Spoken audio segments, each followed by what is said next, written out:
Hello everyone and welcome back to Encyclopaedia Bellatoria. This series is about Eorzean heroes and villains, contemporary and historical, primals and monsters of legend, as well as the martial traditions of the realm. We will make a thorough account for these figures, their roles and impact in Eorzea, their context throughout the Final Fantasy franchise, as well as their real-world literary, mythological, or historical inspiration and background.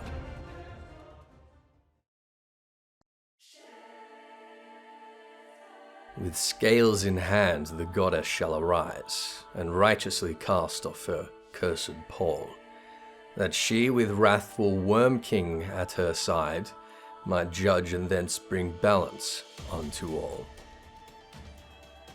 As the second member of the infamous Warring Triad, the conflict which produced the icon Sophia has long since passed, but not forgotten by her slumbering faithful.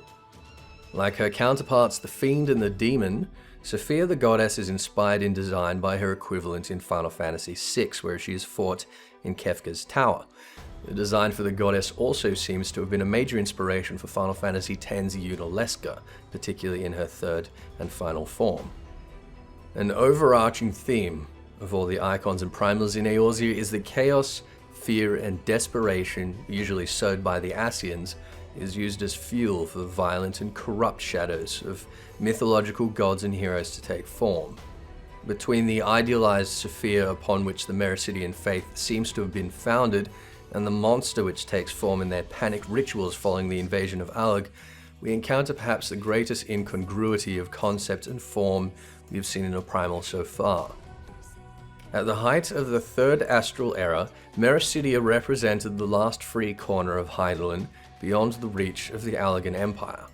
The Meracydian nation united a diversity of peoples and races in the embrace of a goddess of harmony and enlightenment.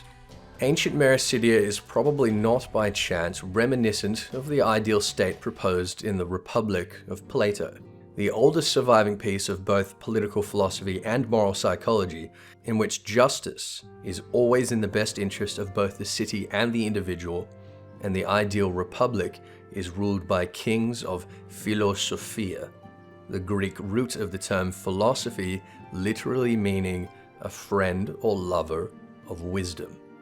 Although both of the goddesses Metis and Athena are associated with wisdom of different kinds, Sophia, wisdom itself, was given personification at the very center of Hellenistic philosophy as it began to take shape during the 4th century BCE. True wisdom for Plato was to understand the form of the good, one principle from which all other truth and knowledge could be deduced. But to be truly wise, it was also necessary to possess the bravery to follow the best course of action and apply judgment based purely on this principle. It is not surprising that Sophia was incorporated into early Christian mysticism, inspiring the cardinal virtues of Thomas Aquinas that have subsequently entered Orthodox Christian canon: prudence, justice, temperance, and courage. Neoplatonic thought also had an immense impact on Gnosticism, and in that tradition, Sophia is the divine spark which splits and descends from the noumenal realm to the phenomenal. Here forms all substance and begins all movement, before attempting to climb back to the higher realm, thus separating herself mostly but not entirely from our world, which becomes populated with human souls taken from her spark, ever striving to return until Christ arrives to take all light and Sophia herself back to the higher noumenal realm. There are ways in which this idea of Sophia actually mirrors Hydaelyn, a sundering which causes a soul of pure light to descend and form the physical world, a mother of all living souls that rests somewhere between the physical and spiritual realms. The only difference is that our mother Hydaelyn has no desire for a rejoining.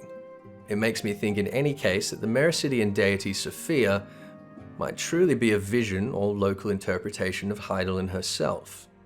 Returning to the Meracydian Sophia, once the forces of chaos, in this case the Allagan Empire, threaten the realm, the highest priority of the goddess obviously becomes the drive to restore order and equilibrium. Assuming her worshippers do not understand the true nature of the Ascians, it would appear to them that the sole cause of chaos is the turbulent will of mankind. And followed to its conclusion, equilibrium requires the death of these chaotic elements. Suddenly, the Meracydian cult of Sophia begins more to resemble the Gnostic Sophia, where all souls yearn to return to the higher realm, in our case the life stream, and subsequently the summoned Sophia becomes in essence and character a harbinger of death. The demiurges were originally created by the Gnostic Sophia desiring the syzygy she had left behind, and they became the builders of the material world. Her cultists in Meracydia and her Allagan collaborators seem to have adopted this title, considering themselves the first among her children, despite the fact that her ambitions conflict with the function of their own namesake.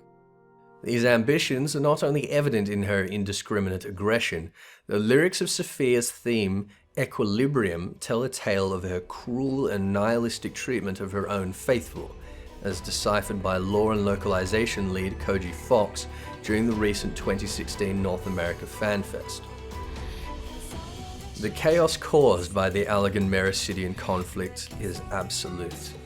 A mother receives the blood-stained uniform of her fallen husband, and otherwise powerless in her grief, lashes out viciously and violently at her own young daughter.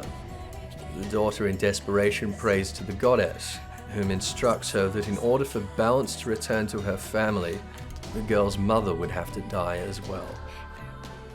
Having accepted this terrible charge and murdering her mother at the behest of Sophia, the girl, her grief redoubled, is told that but one step remains to settle the turbulence of this tragedy, and so at the goddess's command, the young girl takes her own life as well. This was the fate the Meracydians would find at the congruence of their spiritual beliefs and their resistance to the war machine of Alec.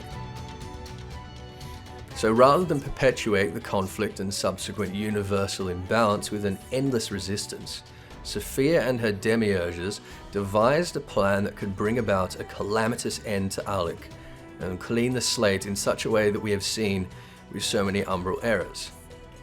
Having seen the Allagan technomancers develop the Neuralink, a technology which could bind an icon in stasis, rendering it nothing more than a power generator to further fuel the Empire, the goddess collaborated with Allagan dissidents and rebels to orchestrate her capture with sabotage Neuralinks, which the revolutionaries could easily disable once she had been carried into the heart of Alec. From there, she would proceed to break the binding coils of Bahamut, and together with the furious Dreadworm reduce Alec to ash before any opposition could begin to mobilize.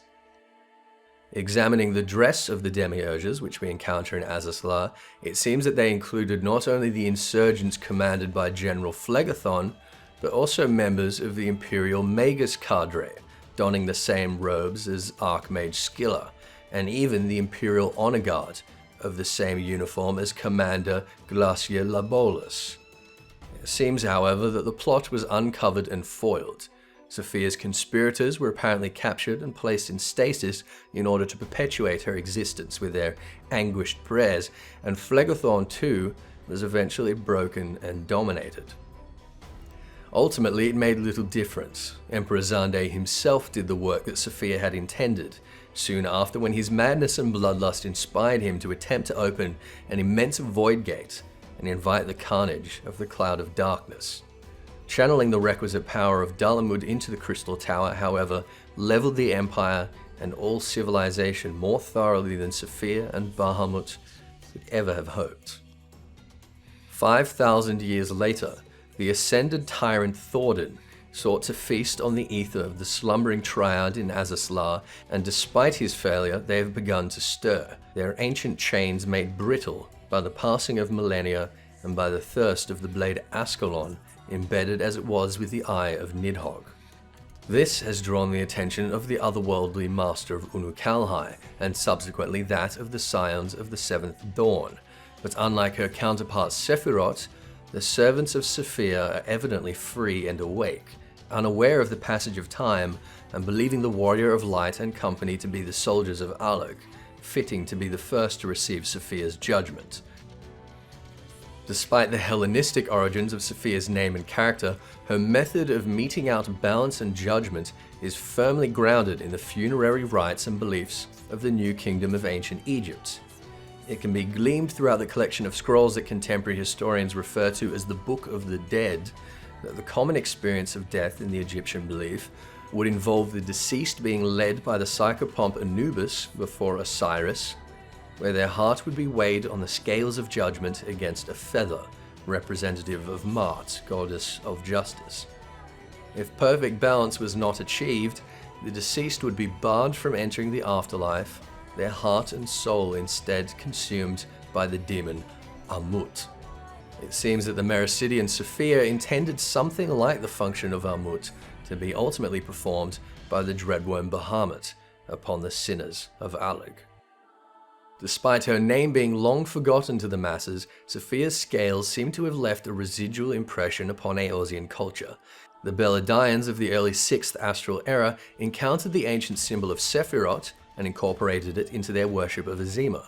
It seems that his mark was not the only that survived among the ruins explored by the progenitors of Uldar. The Beladians took the image of the scales to represent their own kind of equilibrium, the supposed importance of balancing the flame of magic and the fruit of knowledge. As we know, this was further bastardized into the symbol of Nalthal and the immortal flames of Uldar, the flame of magic being replaced with the flame of might, and the fruit of knowledge with the gem of affluence. The equilibrium proposed by the goddess Sophia is cynical and subsequently nihilistic, presuming life to be an inexorable fount of chaos. Her faithful never expected that any mortal might possess the strength of will and purity of spirit to negate her judgment. These Meracydian and Allagan nihilists failed, like so many others, to account for the warrior of light. It remains to be seen whether Zervan, a god to command all gods, is prepared to face the greatest hope of humanity. We shall find out soon enough. Until then, I hope you found this video informative and entertaining. Like and subscribe for more treatment of everything lore and literary in Eorzea, and thanks for watching.